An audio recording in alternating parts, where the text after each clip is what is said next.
Hey guys, today is the day. Free the Rabbits, the new podcast through Merkle Media, hosted by Joel Thomas, is now available. Go ahead and check it out right now on any podcast playing app, on YouTube, Rumble, wherever you get your podcasts. It is there for your listening pleasure. And if you want proof, go ahead and listen to these clips right now from today's episode, and then go listen to the full thing over at Free the Rabbits, link in the description below.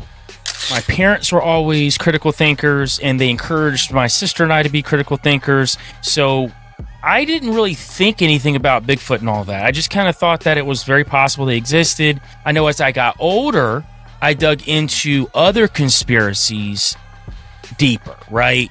9/11 happened. That's when a lot of people started questioning things. I know the older generation will probably point to JFK and his assassination as a spinning moment in time where they stopped and said, something doesn't add up. Maybe there's more to this, right? And I think that's what most people have done with certain points of their lives. Something happened big, and it shook them to their foundation to where they were like, you know what? I don't know if everything that people in charge are telling us is necessarily true. I don't know if I ever really thought about it that way, because I think growing up, I had a healthy distrust for people with power and money. We got to start living in the real world, guys. And I mean it. I don't mean that we don't need to take on board critical thinking and look at the wild and the weird. Believe me, I've seen personally the wild and the weird. You know me. I'll go to the first nth of it. But I also believe we got to be centered and grounded. When we're not centered and grounded, these conspiracy theories rule our lives. And they become us. To the point that I'm calling myself Matrix Thomas.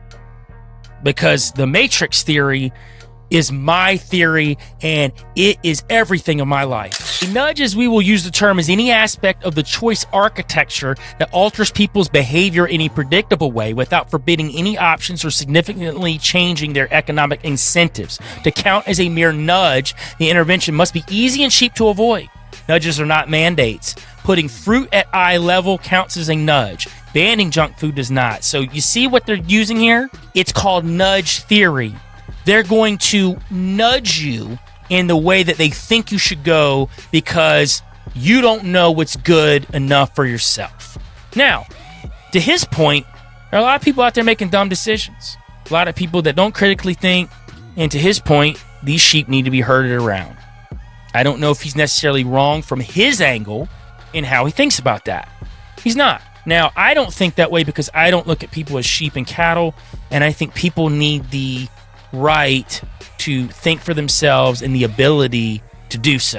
Everybody in Hollywood's a reptilian. No. Impossible. Even if there is a possibility that there are reptilians in Hollywood, that just doesn't work that way. We have got to get out of this all or nothing mentality in this community, whatever it is. I don't consider it community. I think it's just people fighting each other all the time. We got to get out of this everything's fake mentality. That's how we think. And it really is a service to ourselves, because again, once everything becomes fake, once it all becomes a facade, then we don't know how to connect with anybody else, because we look at everybody else as fake. We look at everybody else that we're the only real people walking the planet, when in actuality, we might actually be the fakest people on the planet. We got to start thinking that way. That's how you critically think. It's not looking at a meme. It's not looking at an article headline and taking it as truth. We need these conspiracy theories to justify how bad we feel inside. We're not actually using these conspiracy theories to help us grow or look into the truth so we can help other people, are we? Are we just doing it so we can scream and yell because we don't like our lot in life? We don't like how we feel about our lives.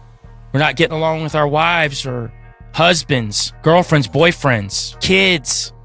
So we want to use these conspiracy theories as a catalyst to get our anger out. I'm just speaking the facts, y'all. That's what I'm here to do. So they do get into the crippled epistemology again. We'll talk about that and how dangerous it can be. You know, I always say about NASA that NASA's not all lies. They wouldn't be successful if they were. I think NASA is a mix of truth and lies. We don't know what the truth is, and we don't know where the lies end. We don't know. And it's easy to be, it's full of lies, they're stealing all our money. Yeah, in some ways, for sure. Maybe the stealing money part. But that's not all lies. And we have to understand that. We got to live in this like medium ground where we understand there's this like fakeness that's perpetrated on us constantly, but there's also a real world and real people and real connections that are going on at the same time. We got to find a balance. We won't be able to combat the system otherwise. Epistemology is the investigation of what distinguishes justified belief from opinion. So basically, he's saying that people that believe in conspiracy theories don't have mental illness. They don't have simple irrationality. They may be very intelligent individuals, but they just have a lack of epistemology, which is the lack of the investigation of what belief is from opinion. You see where he's going with this?